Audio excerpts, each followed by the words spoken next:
Good day to all. In behalf of Group 5, I'm Lady Patricia Barquez and I'm ought to present and introduce to you the Executive Order number 226 or the Omnibus Investments Code of 1987. The flow of this presentation will start from the preliminary title up to the final provisions. But before we dig deeper into the provisions or on what is stated in the Code of Investments, here is an overview. Investments are the prime movers of an economy. In the Philippines, among the preferred activities in the Investment Priorities Plan are agribusiness, fisheries, creative industries or knowledge-based services, shipbuilding, mass housing, iron and steel, energy, infrastructure, research and development, green projects, motor vehicles, strategic projects, hospital or medical services, and disaster prevention, mitigation, and recovery projects.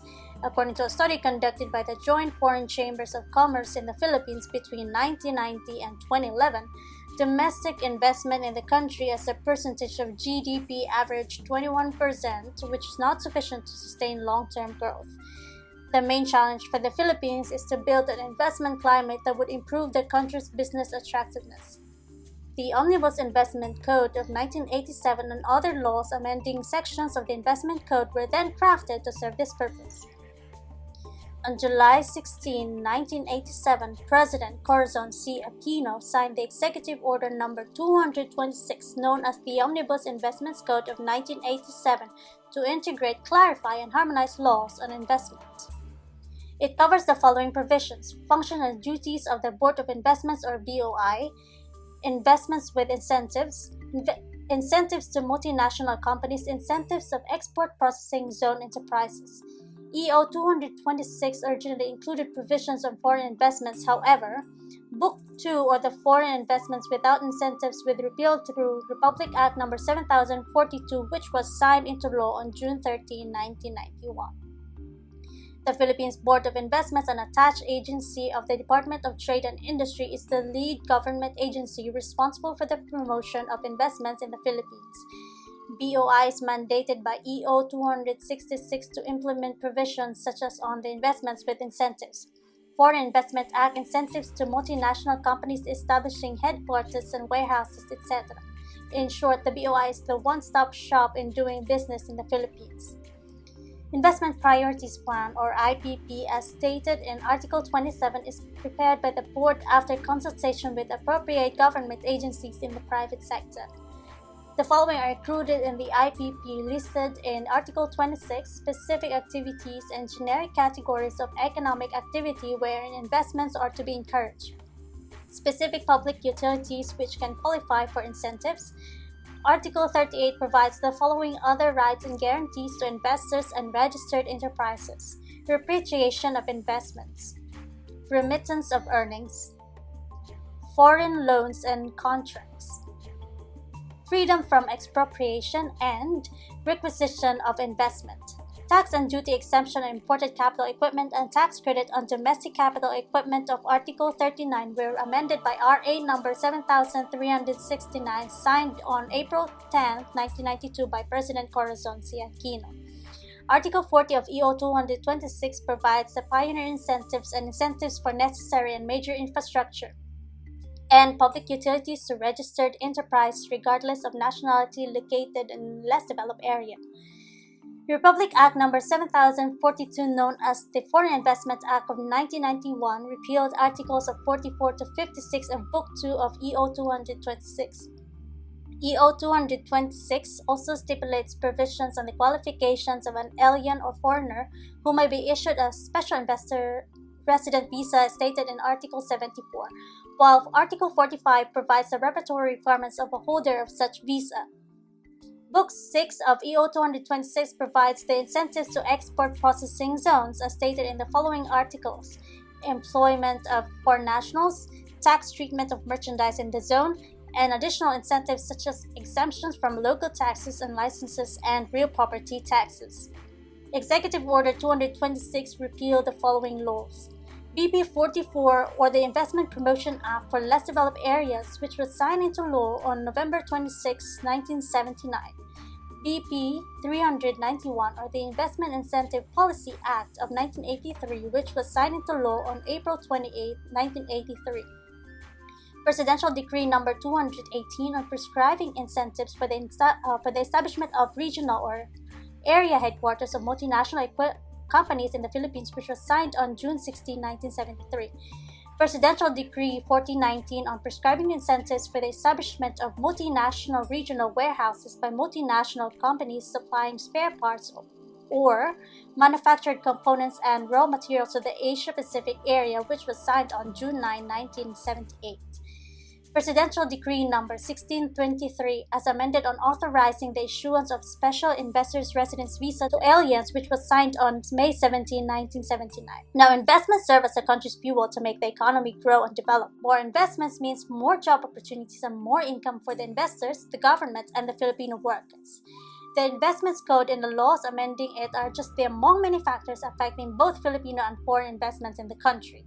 Investors also consider peace and order situation, trust in leadership, and work ethic of the people before any investment is done. In general, investments are good, however, we must not overlook their potential effect specifically on the environment and natural resources. Now, again, as promised, we are going to present to you in detail the Executive Order Number 226 from here on by me and my team. Executive Order 226, or the Omnibus Investments Code of 1987, provides that the government is committed to encourage investments in desirable areas of activities. To facilitate investment, there is a need to adopt a cohesive and consolidated investments incentives law. It is imperative to integrate basic laws on investment, to clarify and harmonize the provisions for the guidance of domestic and foreign investors, and again, it is ordered and ordained by President Corazon C. Aquino. Now, as per preliminary title, we have two chapters. Chapter 1 is the title and declaration of policy. Chapter 2 is the Board of Investments. Now, Article 1, Chapter 1 of Executive Order Number 226 provides that this order shall be known as the Omnibus Investments Code of 1987. Article 2, Chapter 1 of Executive Order Number 226 provides the declaration of investment policies, which namely are to accelerate the sound development of the national economy, promote small and medium-scale industries, encourages competition and discourage monopolies, improve technical skills of people employed, increase volume and value of exports for the economy. Article 3, Chapter 2 of Executive Order Number 226 provides the Board of Investment shall implement the provisions of Books 1 to 5 of this Code. Article 4, Chapter 2 of Executive Order 226 provides the composition of the Board, which mainly has 7 governors. 7 governors which will be comprised of the Secretary of Trade and Industry, which will be called as the Chairman of the Board. It will also have to have 3 Undersecretaries of Trade and Industry, which will be comprised of the Chairman of the Board and its Managing Head. It should also have to have 3 representatives from other government agencies and the private sector, which will be appointed by the President and has a term of 4 years. Article 5, Chapter 2 of Executive Order Number 226 provides the qualifications of governors of the board, which clearly states that he or she must be a Filipino citizen and must be 30 years old at least. He or she must have a good moral character and is recognized competent in the fields of economics, finance, banking, commerce, industry, agriculture, engineering, law, management, or labor. Article 6, Chapter 2 of Executive Order 226 provides the appointment of board personnel. The board shall appoint its technical staff and other personnel subject to civil service law, rules, and regulations. Article 7, Chapter 2 of Executive Order 226 provides the powers and duties of the board. The board shall be responsible for the regulation and promotion of investments in the Philippines. The presence of 4 governors shall constitute a quorum, and the affirmative vote of 4 governors in a meeting validly held shall be necessary to exercise its powers and perform its duties, prepare annually for the Investment Priorities Plan or IPP, periodical compliance check with the code. Article 8, Chapter 2 of Executive Order number 226 provides the powers and duties of a chairman, which are namely to preside over the meetings of the board, to render annual reports to the president, to act as a liaison between the investors seeking joint venture arrangements, and to recommend to the board such policies and measures deemed necessary to carry out the objectives of this code. Article 9, Chapter 2 of Executive Order 226 provides the powers and duties of a vice chairman, which namely are to act as a managing head of the board, proxy when the chairman is absent, prepare the agenda for the meetings of the board, and to assist enterprises and investors to have their papers processed. Now that's about it for the preliminary title, after which my team will provide to you in detail the provisions of books 1 to 5 of this code. Good day, Engineer Almario. I am Meiji Abrasaldo, and I was assigned to discuss the 3 chapters, which are the definition of terms, investment priorities plan, and registration of enterprises. Beginning in the chapter 1, definition of terms, expansion shall include modernization and rehabilitation and shall mean increase of existing volume or value of production or upgrading the quality of the registered product or utilization of inefficient or the idle equipment under such guidelines as the board may adopt. Measured capacity shall mean the estimated additional volume of production or service which the board determines to be desirable in each preferred area of investment in order to supply the needs of the economy at reasonable prices, taking into account the export potential of the product, including the economies of scale, which would render such product competitive in the world market. Measure capacity shall not less than the amount by which the measurable domestic and country's potential export market demand exceeds the existing productive capacity in said preferred areas. For export market industries, when warranted, the board shall base measured capacity on the availability of domestic raw materials after deducting the needs of the domestic market therefore.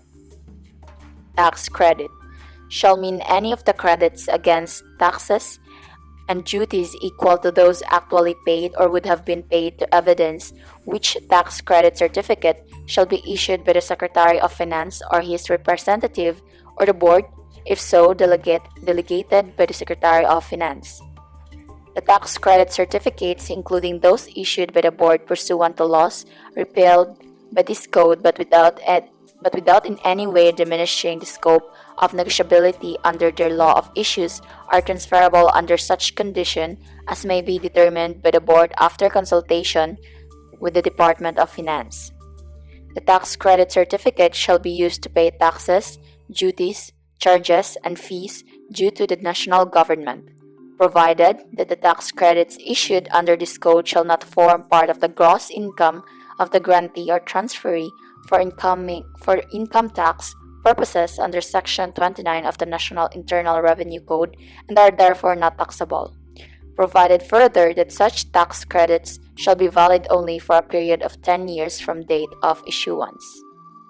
Export products shall mean manufactured or processed products that total free on-board Philippine port value of the exports of which did not exceed $5 million in the United States currency in the calendar year 1968 and which meet the local content requirement, if any set by the board, and standards of quality set by the Bureau of Product Standards or in default of such standards by the board or by such public or private organization, chamber, group, or body as the board may designate.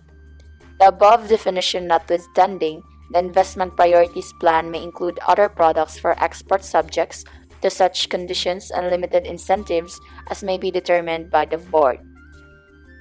Export sales shall mean the Philippine port free on-board value determined from invoices, bills of landing, inward letters of credit, landing certificates, and other commercial documents of exports product exported directly by a registered export producer, or the net selling price of export products sold by a registered export producer to another export producer, or to an export trader that subsequently exports the same, provided that sales of export products to another producer or to an export trader shall only be deemed export sales when actually exported by the latter, as evidenced by the landing certificates or similar commercial documents, provided further that without actual exportation, the following shall be considered constructively exported for purposes of this provision. First, sales to bonded manufacturing warehouses of export-oriented manufacturers. Second, sales to export processing zones.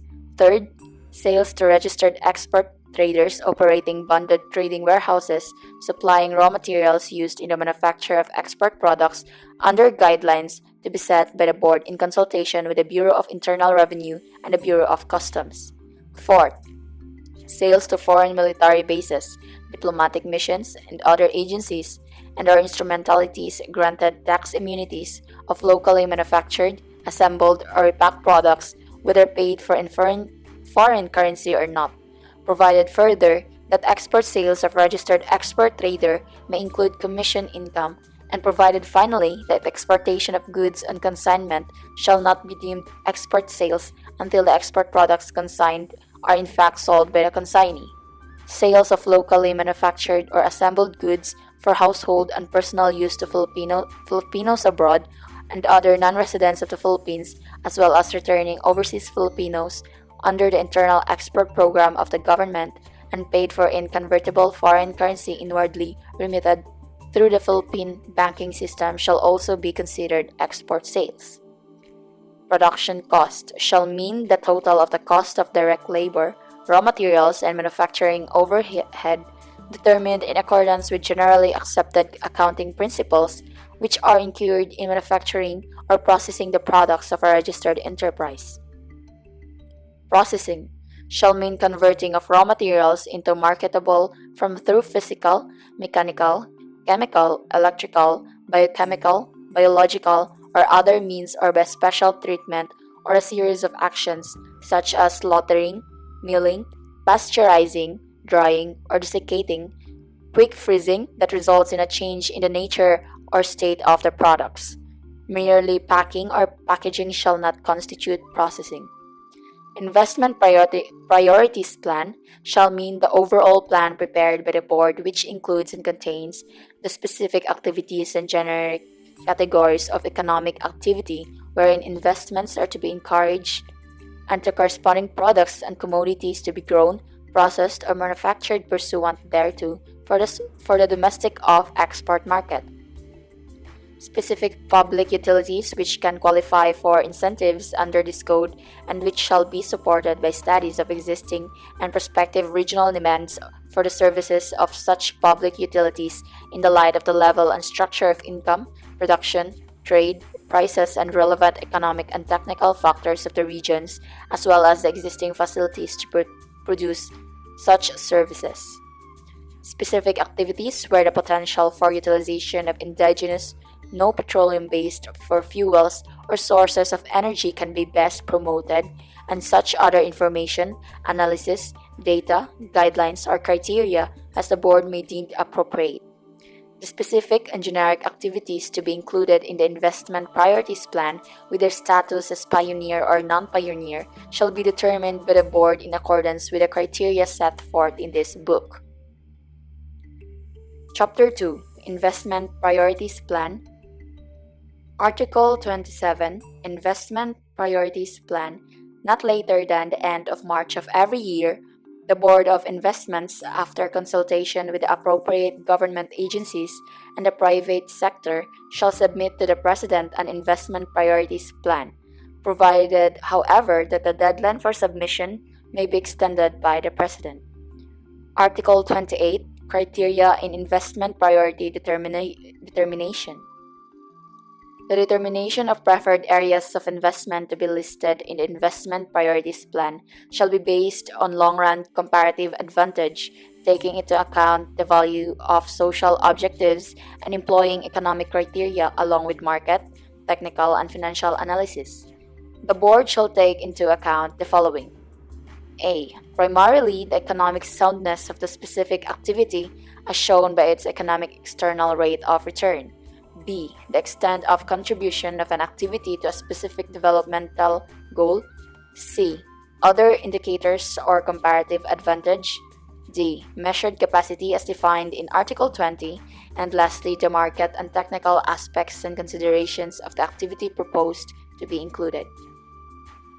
In any of the declared preferred areas of investment, the board may be designated as pioneer areas the specific products and commodities that meet the requirements of Article 17 of this code and review yearly whether such activity, as determined by the board, shall continue as pioneer, otherwise it shall be considered as non-pioneer and accordingly listed as such in the investment priorities plan or removed from the investment priorities plan. Article 29. Approval of the Investment Priorities Plan. Upon the effectivity of the plan or portions thereof, the President shall issue all necessary directives to all departments, bureaus, agencies, or instrumentalities of the government to ensure the implementation of the plan by the agencies concerned in a synchronized and integrated manner. No government shall adopt any policy or take any course of action contrary to or inconsistent with the plan. Article 30. Amendments. Subject to publication requirements and the criteria for investment priority determination, the Board of Investments may, at any time, add additional areas in the plan, alter any of the terms of the declaration of an investment area or the designation of measured capacities, or terminate the status of preference. In no case, however, shall any amendment of the plan impair whatever rights may have already been legally vested in qualified enterprises, which shall continue to enjoy such right to the full extent allowed under this code.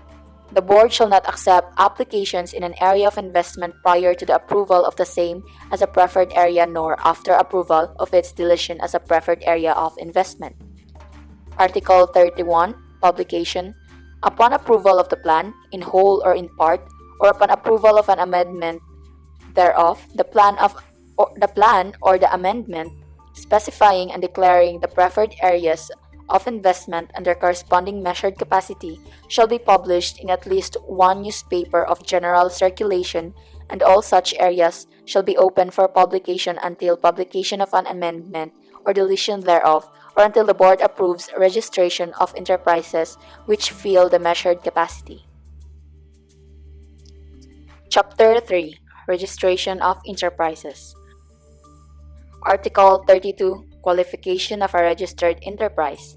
To be entitled to registration under the Investment Priorities Plan, an applicant must satisfy the board that a citizen of the Philippines, in case the applicant is a natural person, or in case of a partnership or any other association, it is organized under Philippine laws, and that at least 60% of its capital is owned and controlled by citizens of the Philippines, or in case of a corporation or a cooperative, it is organized under Philippine laws, and that at least 60% of the capital stock outstanding and entitled to vote is owned and held by Philippine nationals as defined under Article 15 of this code, and at least 60% of the members of the board of directors are citizens of the Philippines.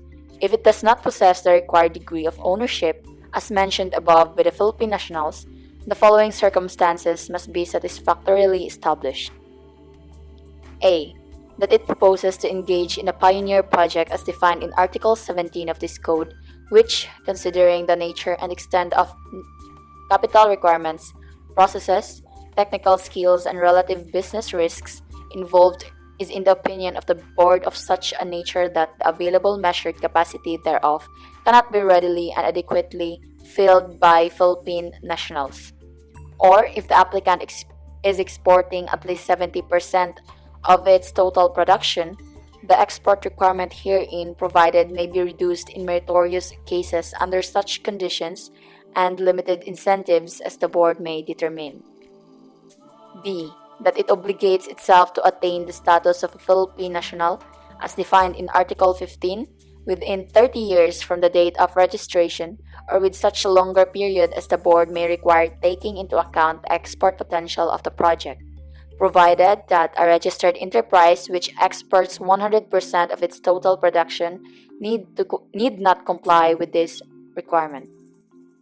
And lastly, C, that the pioneer will engage in is one that is not within the activities reserved by the Constitution or other laws of the Philippines to the Philippine citizens or corporations owned and controlled by Philippine citizens.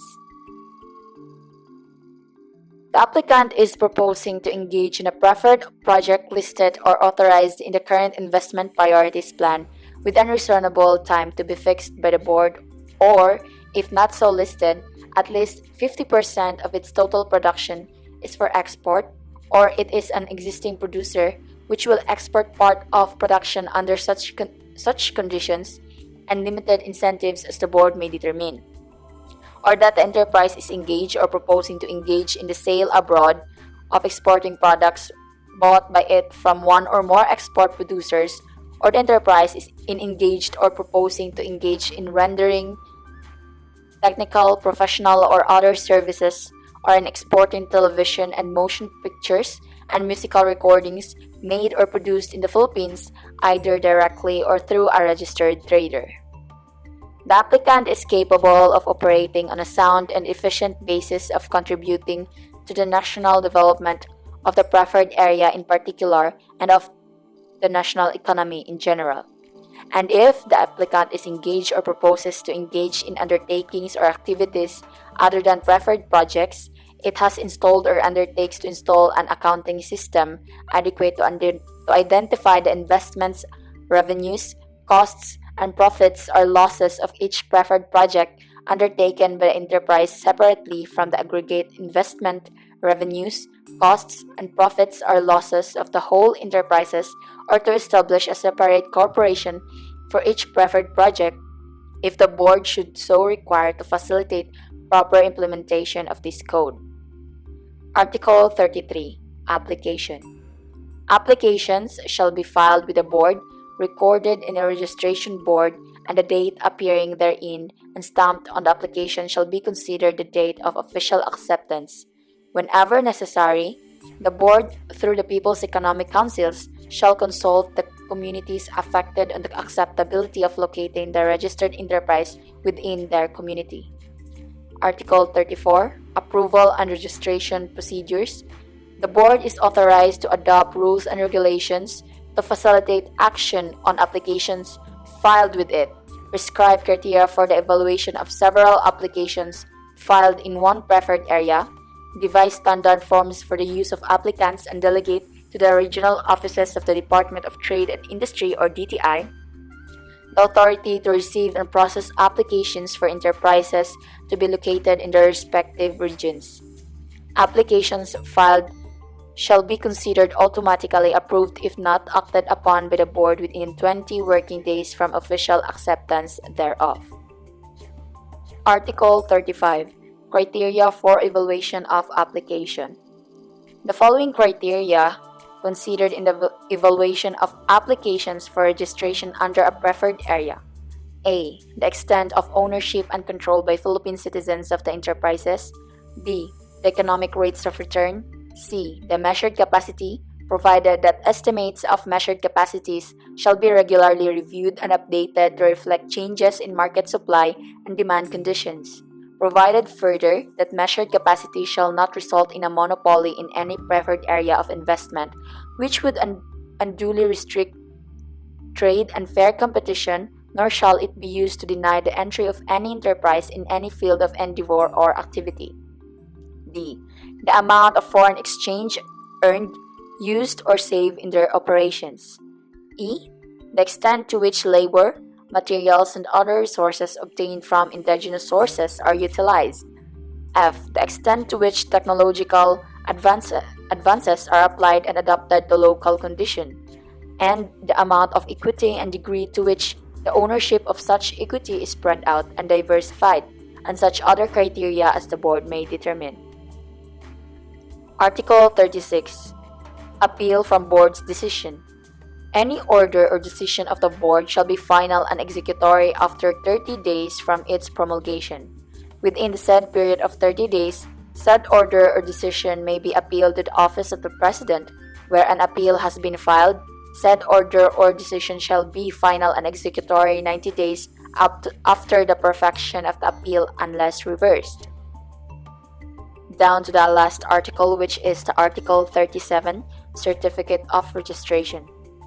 A registered enterprise under this code shall be issued a certificate of registration under the seal of the Board of Investments and the signature of its chairman and or such other officer or employee of the boards as it may empower and designate for the purpose.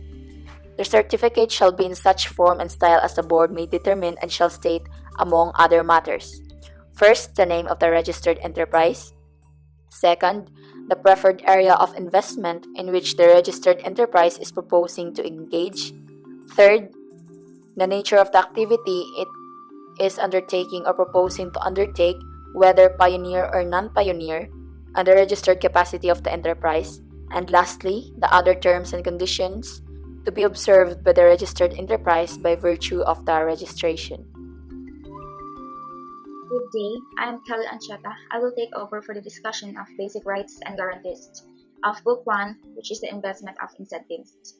So in Article 38, the protection of investments, states that all investors and registered enterprises are entitled to the basic rights and guarantees provided in the Constitution. Among other rights recognized by the government of the Philippines are the following: the repatriation of investments, which the right to repatriate the entire proceeds of the liquidation of the investment in the currency in which the investment was originally made and at the exchange rate prevailing at the time of repatriation. It is subjected to the provisions of Section 74 of Republic Act 265 as amended. So for the remittance of earnings, it is the case of foreign investments, the right to remit earnings from the investment in the currency in which the investment was originally made and at the exchange rate prevailing at the time of remittance. It is subjected to provisions of Section 74 of Republic Act number 265 as also amended. So for the foreign loans and contracts, the right to remit at the exchange rate prevailing at the time of remittance. Such sums may be necessary to meet the payments of interest and principal on foreign loans and foreign obligations arising from technological assistance contracts, subject to the provisions also of Section 74 Republic Act number 265. So, second to the last, the freedom from expropriation. So there shall be no expropriation by the government of the property represented by investments or of the property of the enterprise except for public use or in the interest of national welfare or defense, and upon payment of just compensation. In such cases, foreign investors or enterprises shall have the right to remit sums received as compensation for the appropriated property in the currency in which the investment was originally made and the exchange rate at the time of remittance. Lastly is the requisition of investment. There shall be no requisition of the property represented by the investment or of the property of enterprises except in the event of war or national emergency and only for the duration thereof. Just compensation shall be determined and paid either at the time of requisition or immediately after cessation of the state of war or national emergency. Payments received as compensation for the requisitioned property may be remitted in the currency in which the investment was originally made at the exchange rate. According to the Article 39, the incentives to registered enterprises states that all the registered enterprises shall be granted the following incentives to the extent engaged in the preferred area of investment. It is amended by the Republic Act number 71918. The income tax holiday states that new registered firms shall be fully exempted from income taxes. So for 6 years from commercial operation for pioneer firms and 4 years for non-pioneer firms, registered expanding firms shall be entitled to an exemption from income taxes. So in additional deduction for labor expense, a registered enterprise shall be allowed an additional deduction from the taxable income of 50% of the wages corresponding to the increment in the number of direct labor for skilled and unskilled workers. In addition of Article 39 on the tax and duty exemption on imported capital equipment, within 5 years from the effectivity of this code, importations of machinery and equipment and accompanying spare parts of new and expanding registered enterprise shall be exempt to the extent of 100% of the custom duties and national internal revenue tax payable thereon, provided that the importation of machinery and equipment and accompanying spare parts shall comply based on the said conditions. If the registered enterprise sells, transfers, or disposes of this machinery, equipment, and spare parts, the provisions for such disposition shall apply. These are the following: the exemption from contractors' tax, whether national or local, the simplification of custom procedure, the unrestricted use of consigned equipment, the employment of foreign nationals, not exceeding at least 5 years from registration, exemption on breeding stocks and genetic materials, and lastly, the tax credit on domestic breeding stocks and genetic materials. Moreover, on the tax credit for tax and duties on raw materials, every registered enterprise shall enjoy a tax credit equivalent to the national internal revenue taxes and custom duties. Access to bonded manufacturing trading warehouse system. The registered export-oriented enterprises shall have access to the utilization of the bonded warehousing system in all areas, which is issued by the board. The exemption from taxes and duties on imported spare parts. The exemption from wharfage, dues, and any export tax, duty, impost, and fee. It is the provision of law to the contrary, notwithstanding, exports by a registered enterprise of its non-traditional export products shall be exempted of its non-traditional export products from any of these said dues or import tax. Moving on, in Article 40, under the incentives to less developed area registered enterprise, the requirements for, according in Article 40, it states that the registered enterprise, regardless of nationality, located in a less developed area included in the list prepared by the Boards of Investments after consultation with the National Economic and Development Authority. So, the following are the requirements, such as the low per capita gross domestic product, low level of investments, high rate of unemployment, low level of infrastructure development, including its accessibility to developed urban centers, and the incentives for necessary and major infrastructure and public utilities. Moving on to the general provisions, under Article 41, the power of the President to rationalize incentives. The President may rationalize the incentives scheme provided by the extension of the period of availment of incentives or the increased rates of tax exemption of any project whose viability or profitability requires such modification, which is the said statements and the recommendation of the board and the interest of the national development. Under Article 42, the refund and penalties. In case of cancellation of certificate, the board may require the refund of incentives availed of and impose corresponding fines and penalties. Lastly, Article 43, the benefits of multiple area enterprises. So when a registered enterprise engaged in any activities or endeavors that have not been declared preferred areas of investments, the benefits shall be limited to the portion of the activities of such registered enterprise as is a preferred area of investment. Good day, everyone. I am Jica Bilvestre, and I'll be the one to continue the report pertaining to Book 2, Foreign Investment Without Incentives. According to the provision, Book 2, Foreign Investment Without Incentives was being repealed by the Republic Act No. 7042.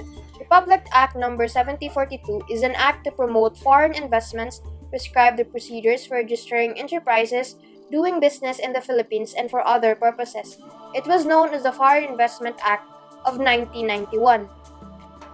Now let's proceed to the definitions. Investment is an equity participation in any enterprise organized or existing under the laws of the Philippines. Foreign investment is an equity investment made by a non-Philippine national in the form of foreign exchange and or other assets actually transferred to the Philippines and duly registered with the central bank, which shall assess and appraise the value of such assets other than foreign exchange. Export enterprise is an enterprise which produces goods for sale or renders services to the domestic market entirely of its exporting a portion of its output fails to consistently export at least 60% thereof. Foreign investment negative list, a list of areas of economic activity whose foreign ownership is limited to a maximum of 40 ownership and is limited to a maximum of 40% of the equity capital of the enterprise engaged therein. The scope of this act is it shall not apply to banking and other financial institutions which are governed and regulated by the General Banking Act and other laws under the supervision of the central bank. Section 5 is the registration of investment of non-Philippine nationals.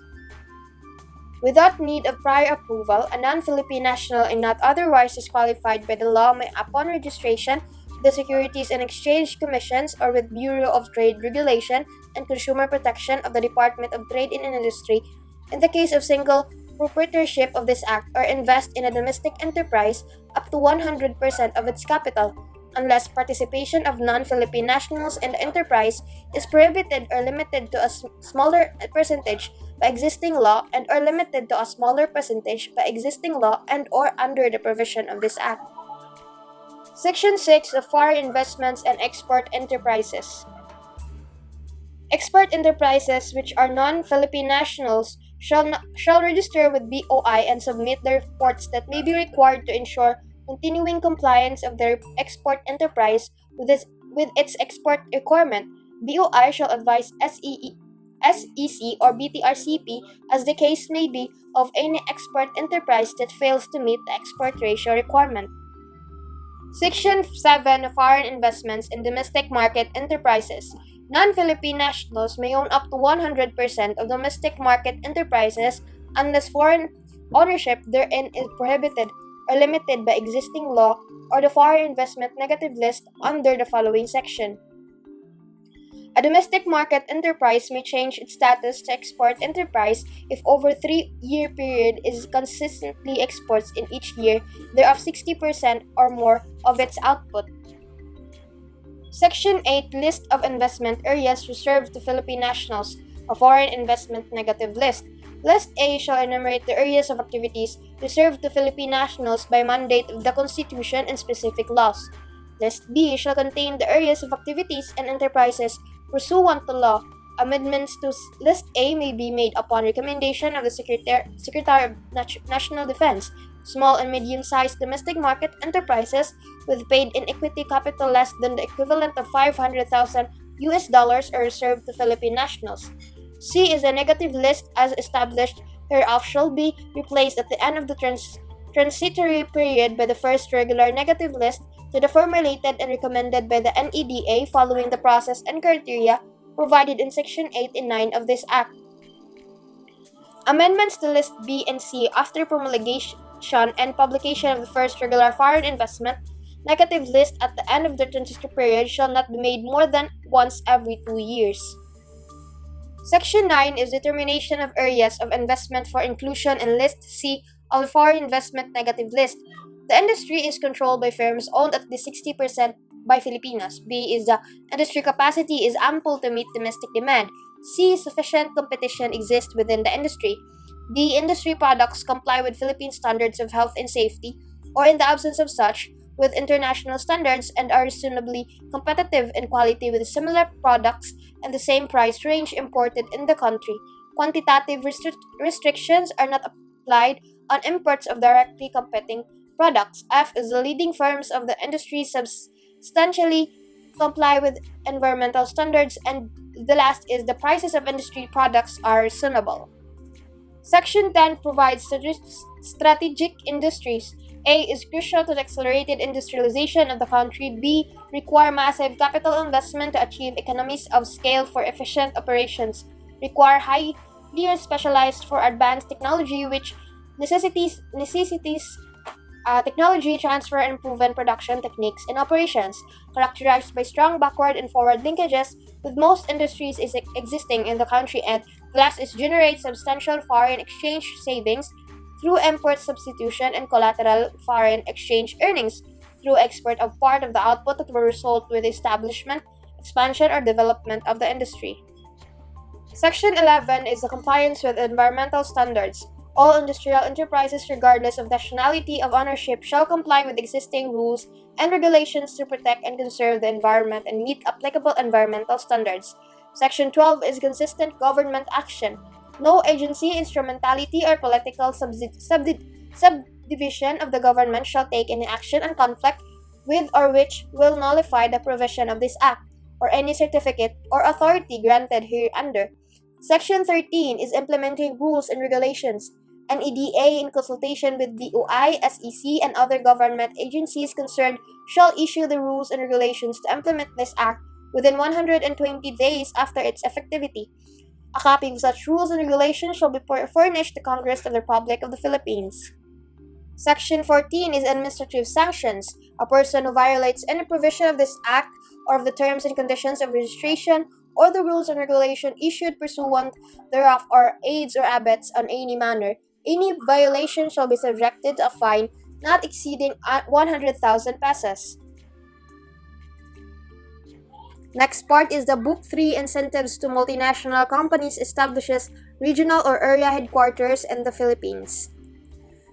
First is definitions. A multinational company is a foreign company or a group of foreign companies with business establishment in two or more countries. Regional or area headquarters is an office whose purpose is to act as an administrative branch of a multinational company engaged in international trade, which principally serves as a supervision, communication, and coordination center for its subsidiaries, branches, or affiliates in the Asia-Pacific region and other foreign markets, and which does not earn or derive income in the Philippines.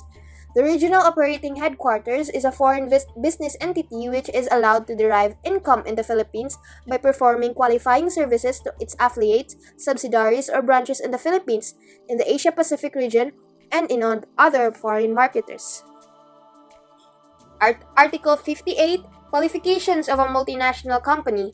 Any foreign business entity formed, organized, and existing under any laws other than those of the Philippines whose purpose, as expressed in its organizational document or by resolution of its board of directors or its equivalent, is to supervise, superintend, inspect, or coordinate its own affiliates, subsidiaries, or branches in the Asia-Pacific region, may establish a regional or area headquarters in the Philippines after securing a license from the Securities of Exchange Commission upon the favorable recommendation of the Board of Investments.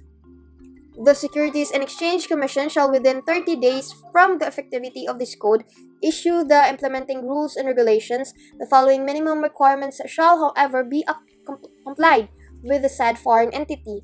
A is a certification from the Philippine Foreign Trade Senior Officer, or in the absence of such an official, a Philippine consul in the foreign firm home's country that said foreign firm is an entity engaged in international trade with affiliates, subsidiaries, or branch offices in the Asia-Pacific region. B. A certificate from a principal officer of the foreign entity to the effect that the said foreign entity that has been authorized by its board of directors or governing body to establish its regional headquarters in the Philippines, specifying that first is the activities of the regional headquarters shall be limited to acting as a supervisory, communication, and coordinating center for its subsidiaries, affiliates, and branches in the region.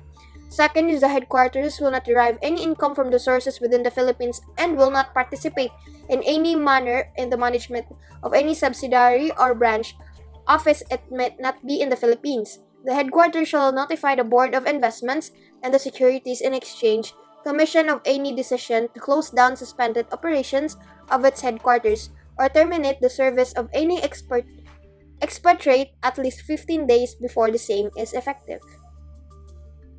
C. Any undertaking that the multinational company will will remit into the country such amount as may be necessary to cover its operations in the Philippines, but which amount will not be less than 50,000 United States dollars or its equivalent in other foreign currencies annually.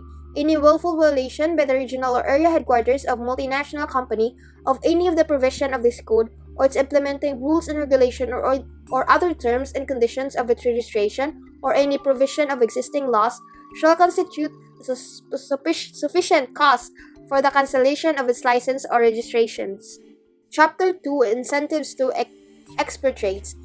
Article 59 of Multiple Entry Visa is a foreign personnel of regional or area headquarters of multinational companies, their respective spouses and unmarried children under 21 years of age if accompanying them or if following to join them after their admission into the Philippines as non-immigrant shall be issued as a multiple entry special visa valid for a period of 1 year to enter the Philippines.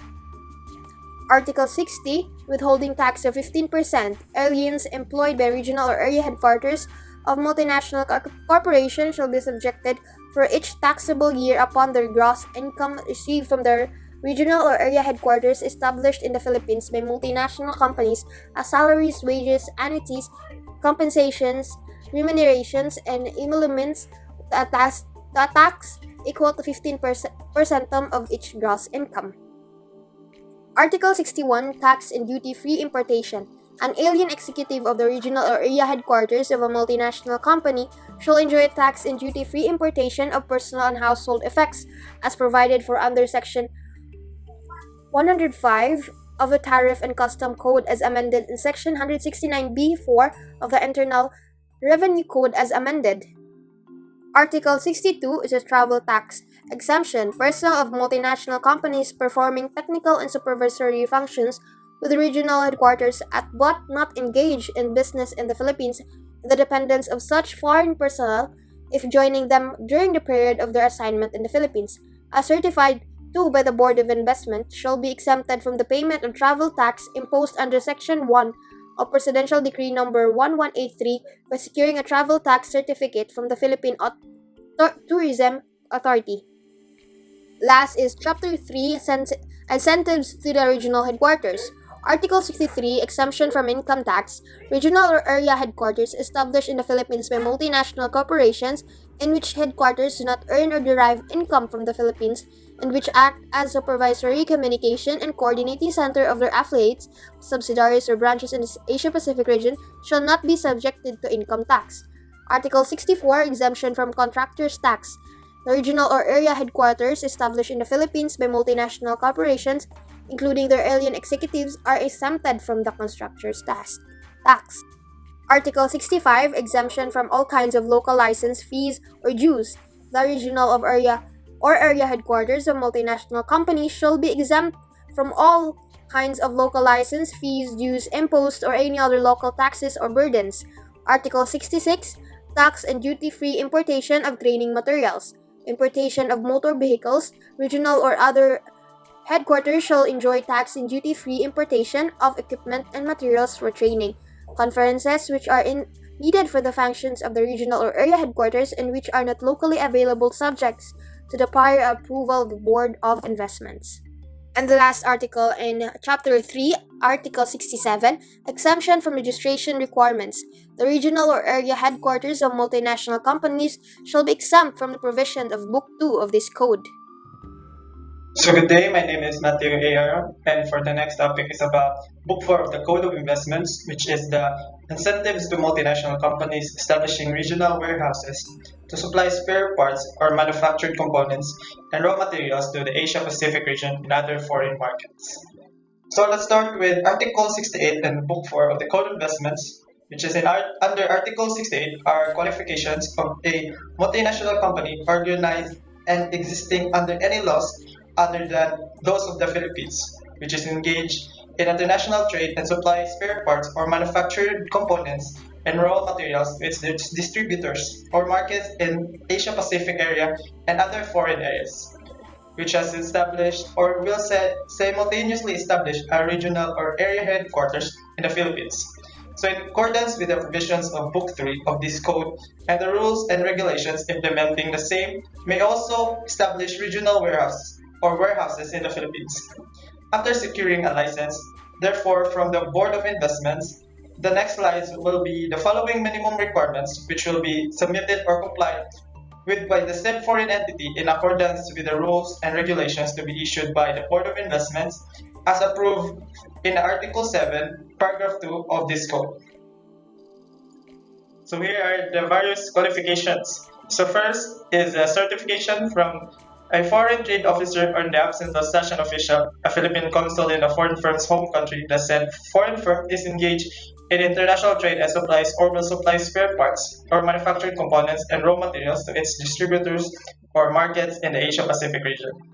So the next qualification is a certification from a principal officer of the foreign entity to the effect that said foreign entity has been authorized by its board of directors or governing body to establish its regional warehouse in the Philippines.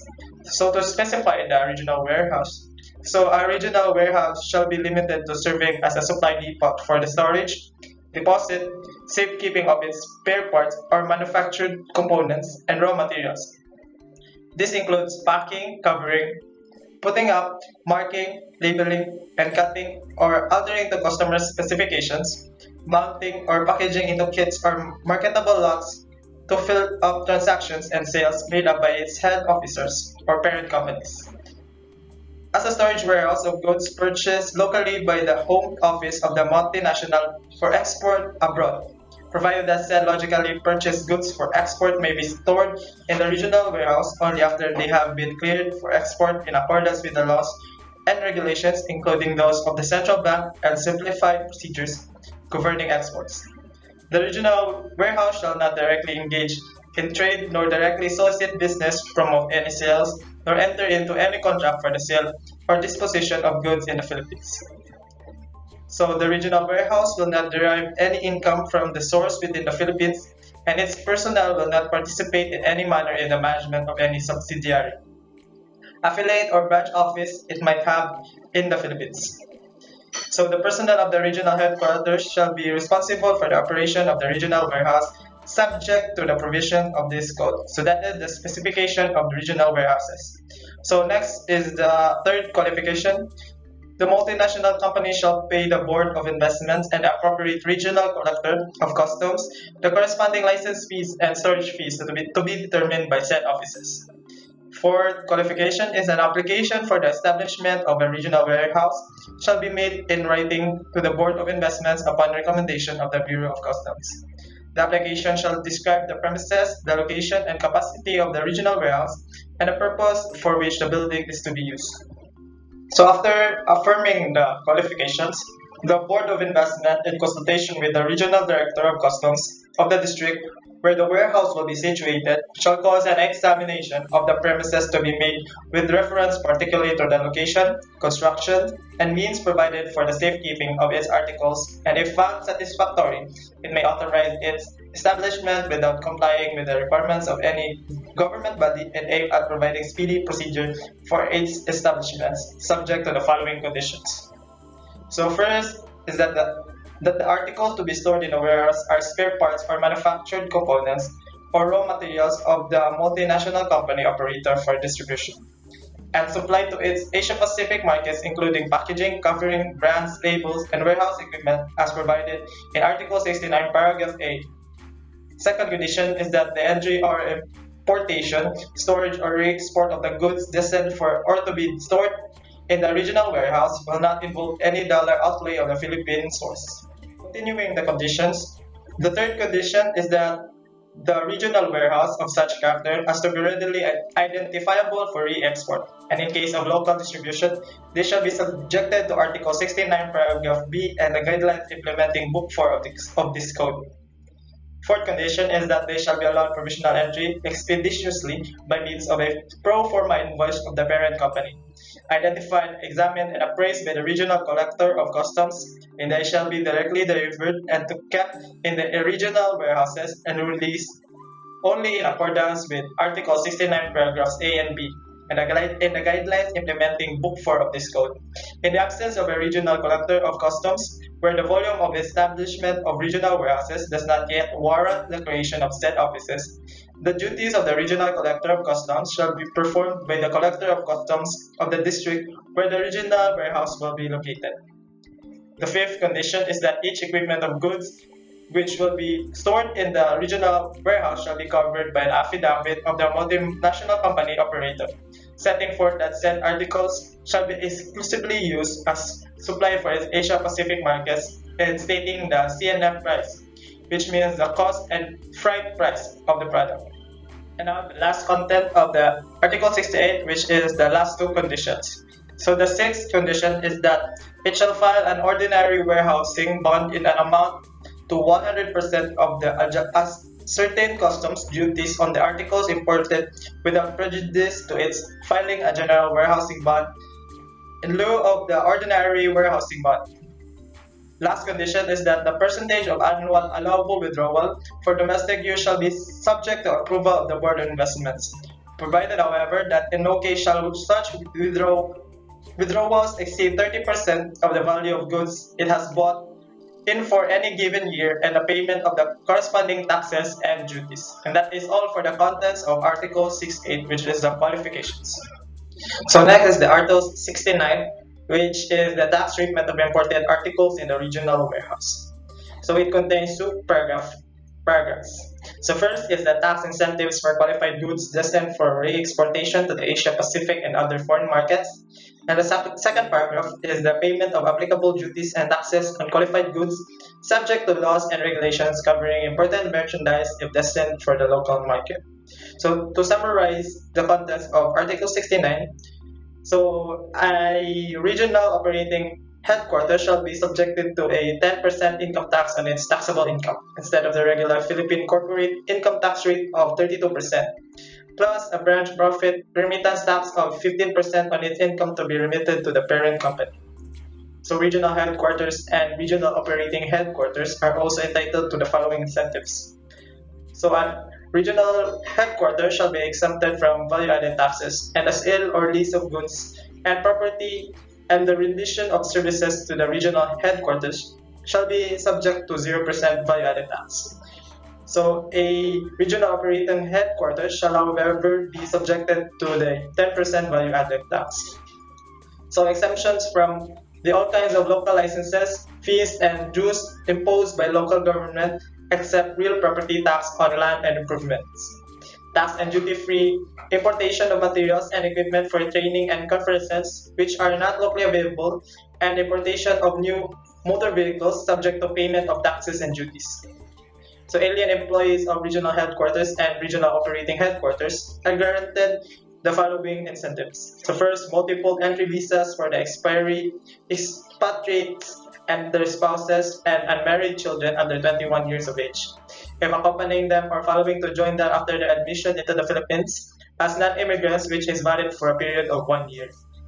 So second, tax of 15% of the gross income received as salaries, wages, annuities, compensation, remuneration, and emoluments for each taxable year, instead of the regular income tax rate of 5 to 32%. So tax and duty-free importation of personal and household effects, exemption from travel tax. And that is all for the contents of Article 69. So next is Article 70, which is the exemption from the maximum storage period under Tariff and Customs Code, period of storage in a regional warehouse. So the provisions of the law in Section 1908 of the Tariff and Customs Code of the Philippines, as amended to the contrary, notwithstanding articles duly entered for warehousing may remain in the regional warehouses for a period of 2 years from time of their transfer to the regional warehouse, which period may be extended with approval of the Board of Investments for an additional period of 1 year, upon payment of the corresponding storage fee on the annexed imported articles, as provided for under Article 68, Paragraph C for each extension until they are re-exported in accordance with the guidelines implementing Book 4 of this code. So any article withdrawn, released, or removed contrary to the provisions of said guidelines shall be forfeited pursuant to the provisions of Article 69, Paragraph B. And that is the content of Article 70 of Book 4. So next is the Article 71 of Book 4, which is the rules and regulations on the jurisdiction, operation, and control over qualified goods stored in a regional warehouse. So the Board of Investments and the Bureau of Customs shall jointly issue special rules and regulations on receiving, handling, custody, entry, examinations, classifications, delivery, storage, warehousing, manipulation, and packaging, release for re-exportation, and for the safekeeping, recording, inventory, and liquidation of said qualified goods. So any existing law notwithstanding, such rules and regulations shall be formulated in consultation with applicants or operators of regional warehouses in order to be responsive to the objective of providing a procedure for the speedy inflow and outflow of the qualified goods which are destined for the Asia Pacific and other foreign markets, and keeping a proper balance between promoting the Philippines as center of multinational regional warehouses and safeguarding the revenue laws of the country. So the Commissioner of Customs is directed to expedite the immediate re-exportation of transshipment of the foregoing goods destined for regional warehousing to the Asia Pacific and other foreign markets, including the emergency withdrawal for re-exportation by air and ship, and the partial liquidations of bonds adopting simplified export procedures, which is all of the contents of Article 71. So next is the penalties for violating Book 4, which is found in Article 72.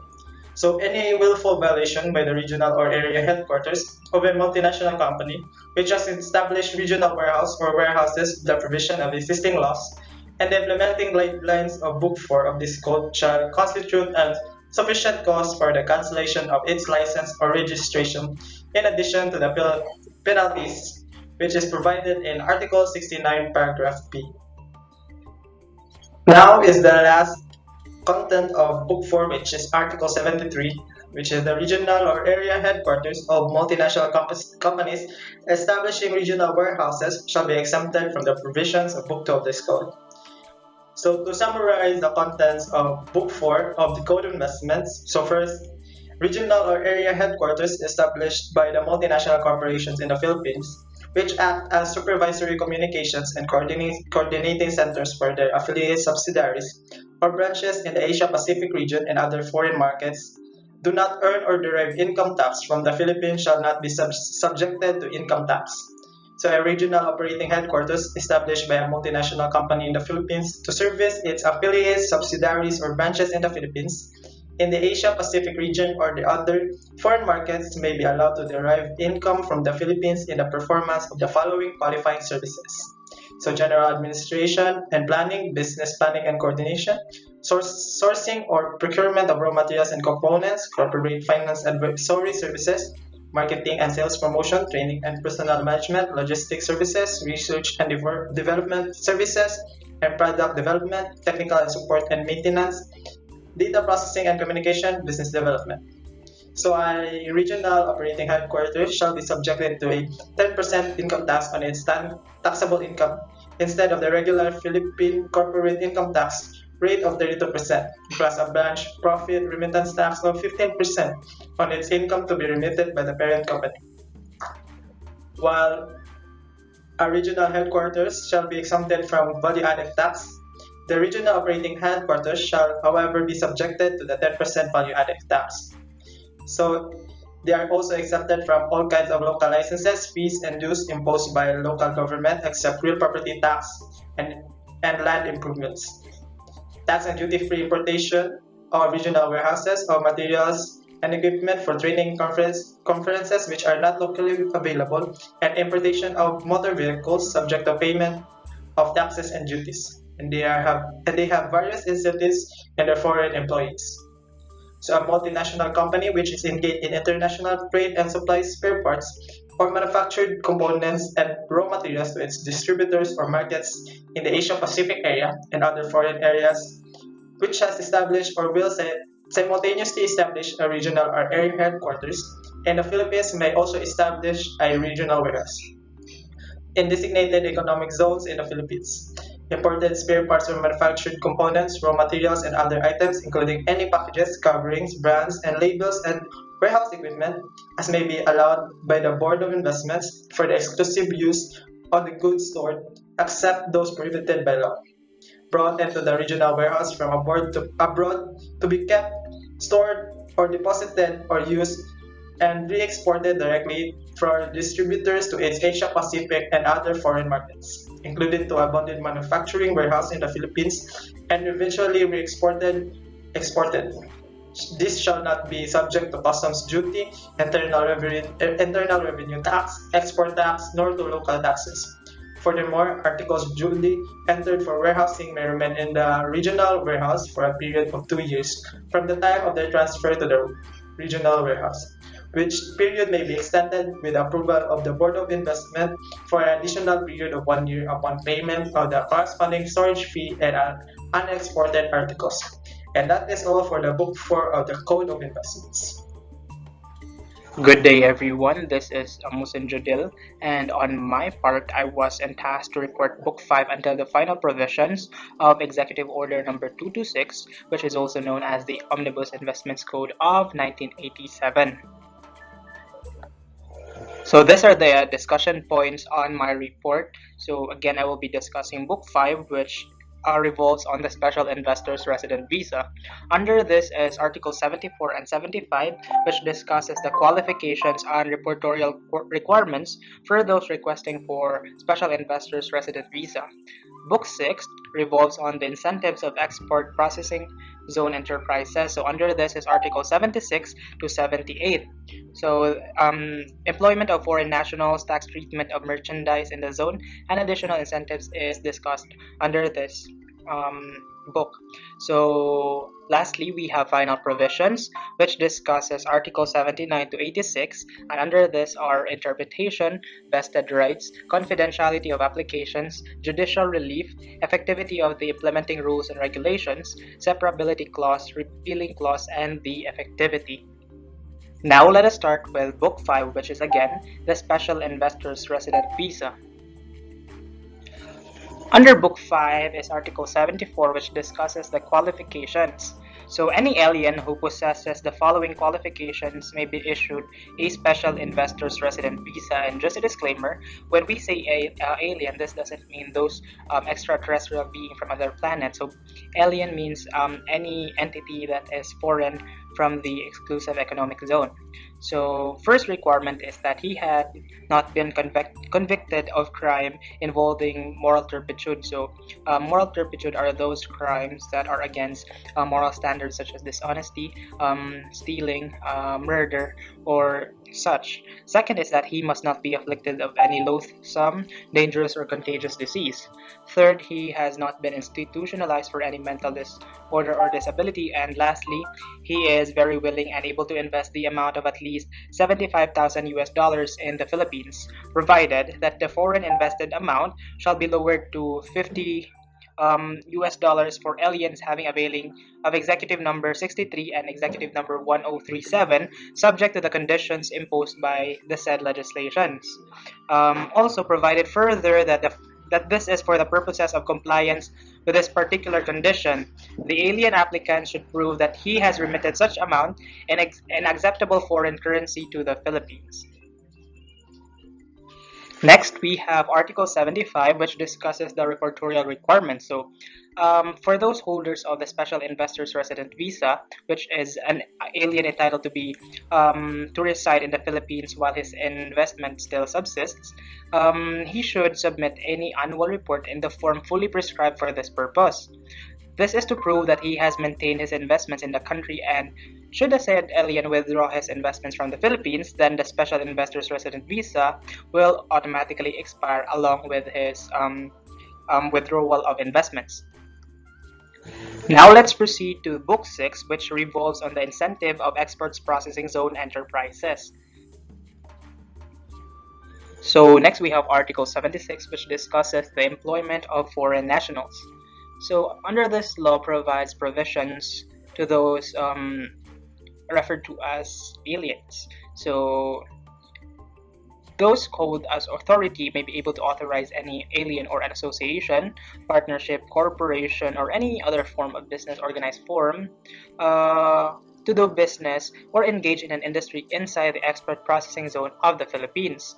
So subject to the provisions of Section 29 of Commonwealth Act number 613 as amended, an enterprise or a zone registered enterprise may employ foreign nationals in supervisory, technical, or advisory positions for a period not exceeding 5 years from its registration, which is extendable for limited periods at the discretion of the authority. Provided that, however, that when the majority of the capital stock of the zone registered enterprise is owned by a foreign national, the positions of president, treasurer, and general manager of their equivalents may be retained by foreign nationals beyond the period set forth.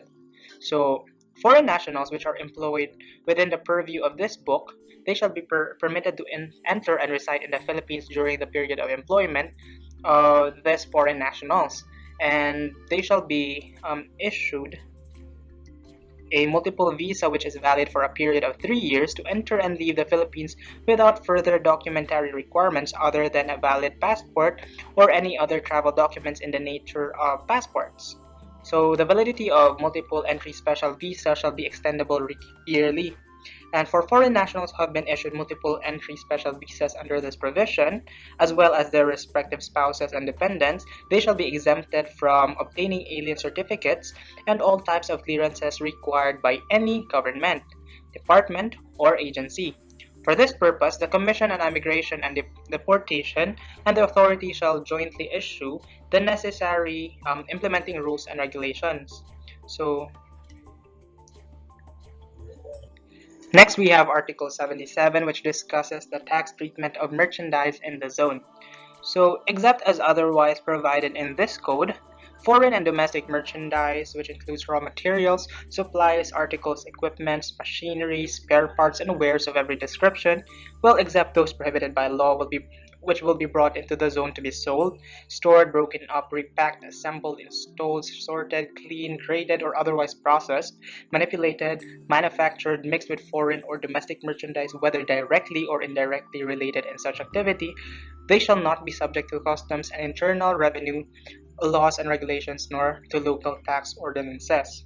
So second, those merchandises which are purchased by a registered zone enterprise from the customs territory and subsequently brought into the zone shall be considered as export sales, and the exported shall be entitled to the benefits allowed by such law or transaction. Still under Article 77, merchandises which are sent from the export processing zone to the customs territory shall be subject to the rules and regulations governing imported merchandise. Then the duties and taxes shall be assessed on the value of imported materials and the internal revenue taxes on the values added. Moreover, domestic merchandise on which all internal revenue taxes have been paid, and this includes foreign merchandise which are previously imported on which duty or tax has been paid, they will be taken into the zone from the customs territory of the Philippines and be brought back free from quotas, duties, or tax.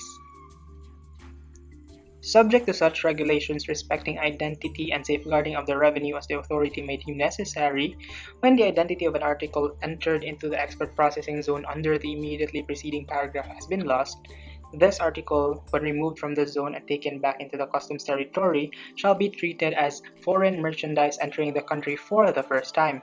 This is under the provisions of the Tariff and Customs Code.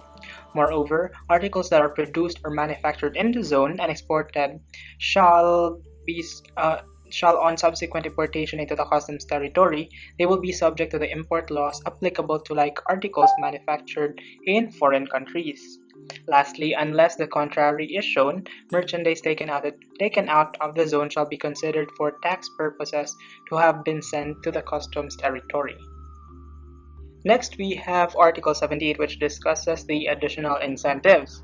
So a zone-registered enterprise shall also enjoy all the incentive benefits provided in Article 39 under the same terms and conditions stated there. In addition, zone-registered enterprise shall also be entitled of the following. So first is an exemption from local taxes and licenses.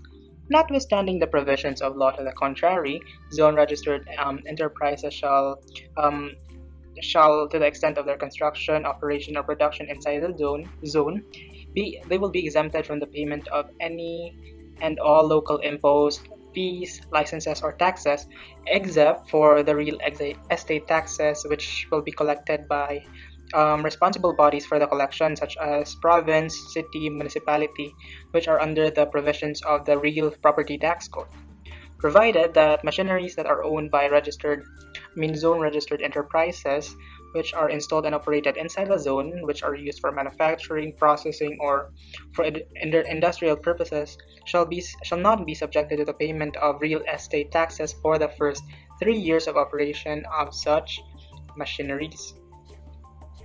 In continuation, there's this 50% of the proceeds that will be collected from all real properties located inside the zone and such other areas owned or administered by the authority.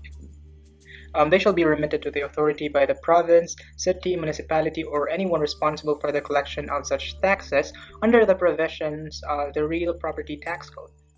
So second, incentives, except from the exemption from the local taxes and licenses, is that production equipment or machineries not attached to real estate used directly or indirectly in the production, assembly, or manufacture of the registered product of the zone, registered enterprise shall be exempt from real property taxes. So now we are down to the last book, which contains all the final provisions. So let's head over to those slides. So Article 79 contains the interpretation of this law. It states that all doubts concerning the benefits and incentives granted enterprises and investors by this code shall be resolved in favor of investors and registered enterprises. Next are the vested rights, which are stipulated under Article 80. It states that existing registered enterprises which are enjoying the incentives under the laws repealed by Book 1 and 6 of this code shall continue to enjoy such incentives for the period therein stated, provided, however, that firms which made investments in new or expansion projects approved or registered by the Board of the Authority on or after December 1986, but before the effectivity of this code, may opt to be governed by the provisions of this code. We also have Article 81, which contains the confidentiality of applications. So it states that all applications and their supporting documents filed under this code shall remain confidential and shall not be disclosed to any person except with the consent of the applicant or on orders of a court of competent jurisdiction. Next, we have Article 82, which contains judicial relief. It states that all orders or decisions of the board in cases involving the provisions of this code shall immediately be executory. No appeal from the order or decision of the board by the party adversely affected shall stay such order or decision, provided that all appeals shall be filed directly with the Supreme Court within 30 days from the receipt of the order or decision. Next, we have Article 83, which states effectivity of implementing rules and regulations. The board shall promulgate rules and regulations to implement the intent and provisions of this code and shall have the authority to impose such fines in amounts that are just and reasonable in cases of late submissions or non-compliance on the part of registered enterprises with reporting and other requirements under this code and its implementing rules and regulations. Such rules and regulations shall take effect 15 days following its publication in newspaper of general circulation in the Philippines. Now we are down to Article 84, which is the separability clause. So it states that the provisions of this code are hereby declared to be separable, and in the event any such provisions is declared unconstitutional, the other provisions which are not affected thereby shall remain in force and in effect. Next, we have Article 85, which contains the repealing clause. So the following are provisions of laws that are hereby repealed. So all other laws, decrees, executive orders, administrative cases, rules and regulations are parts which are inconsistent with the provisions of this code. They are hereby repealed, amended, or modified accordingly.